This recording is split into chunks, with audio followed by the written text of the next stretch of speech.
Olá! Nossa aula de hoje vai ser sobre Ascensão do Totalitarismo, História do Nono Ano, da Escola Copelg, professora Elizabeth Zanon.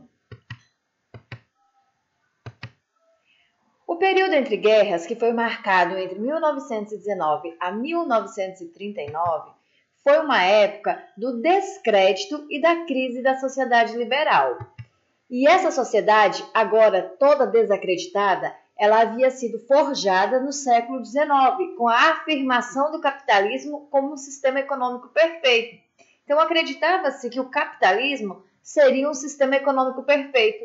E de repente está-se no momento pós-guerra e a sociedade totalmente desacreditada.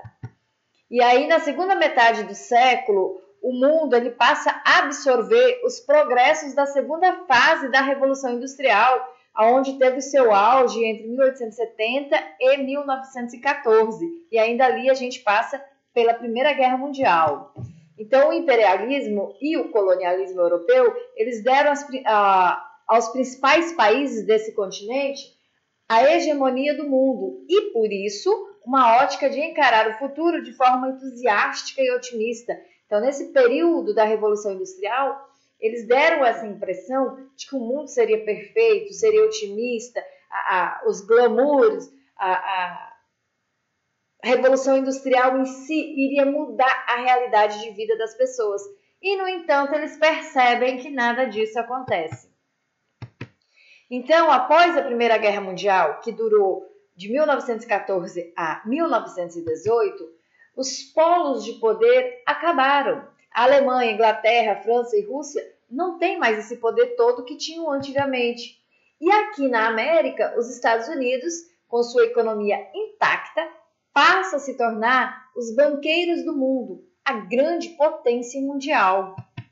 Na Ásia, após a Revolução Meiji, o Japão se industrializara e se tornou imperialista e aproveitou o conflito mundial para estender seu poderio na região. Então, tanto os Estados Unidos como o Japão, eles aproveitam da Primeira Guerra Mundial para se dar bem. Na descrença dessa sociedade pós-guerra, os valores liberais, aquela questão da liberdade individual, os valores da política, da religião, da economia, começaram a ser colocados sob suspeita por causa da impotência dos governos para fazer frente à crise econômica capitalista que empobrecia cada vez mais exatamente aquele setor que defendia esses valores liberais, que era a classe média. Então eles estavam assim devastados e realmente sem crença alguma, tanto na política como na religião, como na economia. E aí as várias crises, elas passaram a provocar um recrudescimento dos conflitos sociais. E com isso, o mundo passa a assistir imediatamente a esse pós-guerra uma série de movimentos de esquerda e um fortalecimento dos sindicatos. O movimento operário ele já havia sido cindido entre socialistas ou social-democratas, que são os marxistas que haviam abandonado o tema de luta armada e aderiram à prática político-partidária do liberalismo, e os comunistas, que eram formados por fracções que se destacaram no movimento operário, seguindo os métodos bolchevistas vitoriosos lá na Rússia em 1917. Toda a euforia e o otimismo foi substituído por um pessimismo que beirava o descontrole após a guerra. As pessoas não estavam mais com nenhuma esperança, elas estavam totalmente pessimistas. E esse pessimismo, ele era sentido entre os intelectuais da classe média. Esse pessimismo, ele se manifestou principalmente no antiparlamentarismo, no irracionalismo, no nacionalismo agressivo. E esse pessimismo também ele vai aparecer na proposta de soluções violentas e ditatoriais para solucionar os problemas oriundos da crise. E aí, os países mais afetados pela política social-democrata foram a Alemanha, que foi um país derrotado na Primeira Guerra Mundial, e a Itália, que mesmo saindo vitoriosa, ela estava insatisfeita com aqueles resultados da guerra, principalmente por a América agora ter a grande potência. E aí a crise ela se manifesta de forma mais violenta. Nesses países, o liberalismo não conseguira se enraizar. E aí ambos, tanto a Alemanha como a Itália, possuem problemas nacionais latentes, que não consegue esconder, está ali escancarado, e por isso a formação de grupos de extrema-direita, composto por ex-militares, profissionais liberais, estudantes, desempregados, ex-combatentes e por aí vai, eram esses elementos que pertenciam a uma classe média que se desqualificava socialmente e eram mais sensíveis aos temas antiliberais, nacionalistas e racistas. Na Itália, Mussolini e na Alemanha, Hitler. Esses são os dois principais personagens desse totalitarismo. Eles formavam organizações paramilitares que utilizavam a violência para dissolver comícios e manifestações operárias e socialistas, com a conivência das autoridades que viam no apoio discreto ao fascismo um meio de esmagar aquele perigo vermelho que era representado por organizações de extrema esquerda, mesmo as moderadas como os socialistas. Então, de início, esses grupos que eram mais ou menos marginalizados se valiam de tentativas golpistas para a tomada do poder, como foi o caso lá em Munique, dado pelo partido nazista na Alemanha.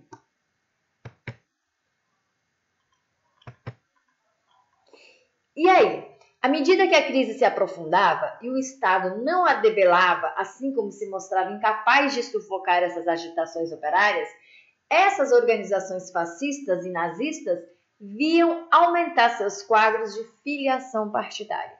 Cada vez aumentava mais os seguidores do fascismo e do nazismo, porque eles estavam sem esperança alguma com o que estava acontecendo e eles viam nessas duas organizações uma luz no fim do túnel.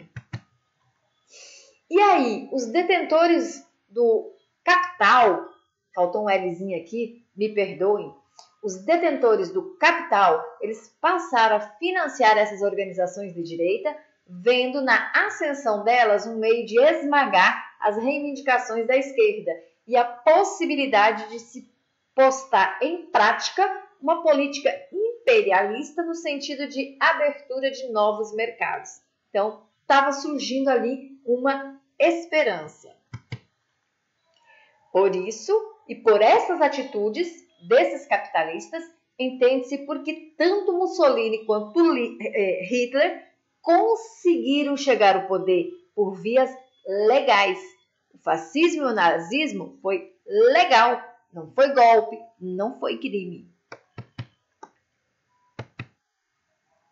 Quando falamos de regimes totalitários, os três regimes que sempre vêm à nossa mente são nazismo, fascismo e stalinismo. E aí, nós temos censura de meios de comunicação e manifestação artística, que é o objetivo dessa censura é barrar ideologias contrárias e críticas ao governo. Nós vamos ter supressão dos partidos políticos, somente um partido tinha autorização de funcionar, e esse partido é o partido do governo. Criação de inimigos internos e ou externos, e o combate a esses grupos ele era utilizado como justificativa para ter medidas cada vez mais autoritárias. O uso do terror, utilizado como arma para amedrontar os opositores políticos e como mecanismo de perseguição a grupos tratados como inimigos. Então, aqui são 4 das principais características básicas dos regimes totalitaristas. Mas não eram só essas, não. Não era só a censura, a supressão dos partidos políticos, a criação de inimigos e o uso do terror. O culto ao líder também ocorre, que é aquela imagem que eles têm o líder como todo-poderoso. E essa imagem do líder, de Hitler, de Mussolini, ela é espalhada em diversos locais, principalmente nos locais públicos. Há também uma centralização do poder, concentrado nas mãos do líder ou do partido, e há a doutrinação, que é propagar a ideologia do regime, do ensino infantil até o ensino médio ou a universidade. Ele se estendia para todos os grupos. Então, essas são as principais características dos regimes totalitários, independente se é fascismo, se é nazismo, se é stalinismo. Essas são as características do governo totalitário. E aí, falando em governo totalitário, agora a gente vai ver quais eram esses regimes totalitários na Europa. Então, nós tínhamos dois grupos, o grupo da extrema esquerda e o grupo da extrema direita. Na extrema esquerda, nós temos o stalinismo soviético. Na extrema direita, nós temos o nazismo alemão e o fascismo italiano. O que é o fascismo? Benito Mussolini, ele criou a Pax Italiani de Combattimento em 1919. E, posteriormente, esse grupo se tornou o Partido Nacional Fascista, pelo qual Mussolini governava a Itália.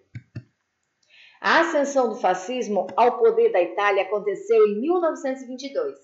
Então, foram 3 anos depois da criação desse partido, que aconteceu com a Marcha sobre Roma.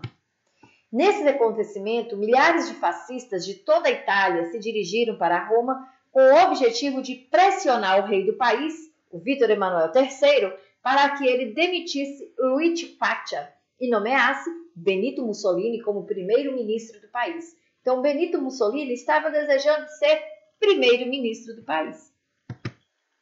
Só que essa nomeação de Mussolini aconteceu em 1922 e em 1925, 3 anos depois, ele se autoproclama ditador da Itália.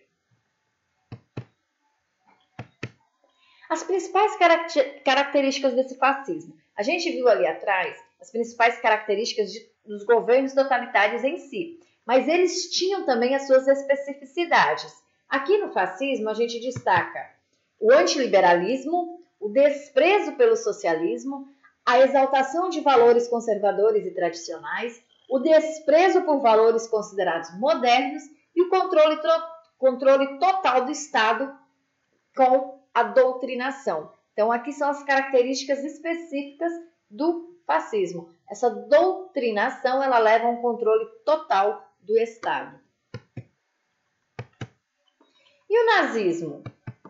Sob o nome de Partido Nacional Socialista dos Trabalhadores Alemães, Adolf Hitler foi um dos primeiros membros desse partido e acabou, lógico, se tornando líder. E aí o crescimento de Hitler nos quadros nazistas está associado com sua ótima retórica e sua capacidade de mobilizar pequenas multidões em seus discursos. O crescimento desse nazismo está associado também com a revolta presente no país após a derrota na Primeira Guerra Mundial e com essa humilhação que eles sofreram no Tratado de Versalhes. Então, lá na Itália, ocorreu a Marcha sobre Roma. E aqui no nazismo, eles ainda não conseguiram digerir toda aquela humilhação que eles sofreram com o término da Primeira Guerra Mundial e a assinatura do acordo no Tratado de Versalhes. E além disso, a crise econômica que afetou o país no período empurrou uma parte considerável da população para o autoritarismo. Outro grupo importante foi o das tropas de assalto do partido, o SA, que era um grupo de militantes armados que perseguiam e intimidavam comunistas e social-democratas, os grandes opositores do nazismo. E aqui o que a gente tem como destaque nessa ideologia nazista? O antissemitismo, que era aquele ódio aos judeus, e a superioridade da raça, que eles desejavam formar um império puro, de raça pura. As características básicas do nazismo são nacionalismo extremado, militarismo e exaltação da guerra, desprezo pela democracia e desprezo pelos valores liberais. O stalinismo, ele ocorreu na União Soviética e ela era governada por Joseph Stalin, que assumiu o poder após a morte de Vladimir Lenin, que era o líder do partido e da União Soviética desde 1917. Então, Lenin morreu em 1924 e uma disputa pelo poder fez com que Stalin fosse o escolhido como sucessor e assumisse o poder em 1924. A partir de 1929, então, Stalin se tornou o líder supremo da União Soviética e manteve-se na função até 1953, o ano de sua morte. Durou muito tempo. É encarado como uma experiência totalitária manifestada pela extrema esquerda por conta do governo tirânico de Stalin à frente da União Soviética. Então, o stalinismo ele entra como um governo totalitário porque Stalin ele era tirano. E esse período ficou marcado pela perseguição, tortura e execução de opositores, pelos expurgos de pessoas de funções públicas, pela criação de campos de prisioneiros, trabalhos forçados, entre outros. Um caso conhecido do governo stalinista foi a coletivização das fazendas na Ucrânia. Então, ele pegou milhares de camponeses, tiveram que entregar essa terra, suas posses para o Estado e foram obrigados a trabalhar nelas e também entregar sua produção a preços baixos. A coletivização visava financiar a industrialização soviética. O resultado desse processo na Ucrânia foi a morte de milhões de pessoas de fome e inanição. As principais características do stalinismo: exclusão da religião da vida pública, a coletivização da economia, o fim da propriedade privada, a militarização da sociedade e os expurgos. E aí, será que teve regimes totalitários no Brasil? Não existiu nenhum governo que possa ser classificado como totalitário, mas, ao longo de nossa história, existiram governos autoritários. Um primeiro exemplo de governo autoritário foi o Estado Novo, implantado por Getúlio Vargas e que se estendeu de 1937 a 1945. Outro regime autoritário na história de nosso país foi a ditadura militar, implantada por meio de um golpe e que se estendeu de 1964 a 1985. Paulo, isso aí. Então, leia o conteúdo do capítulo 7 sobre esse assunto e acompanhe também pela plataforma SAS. Hoje não teremos atividade. Paulo.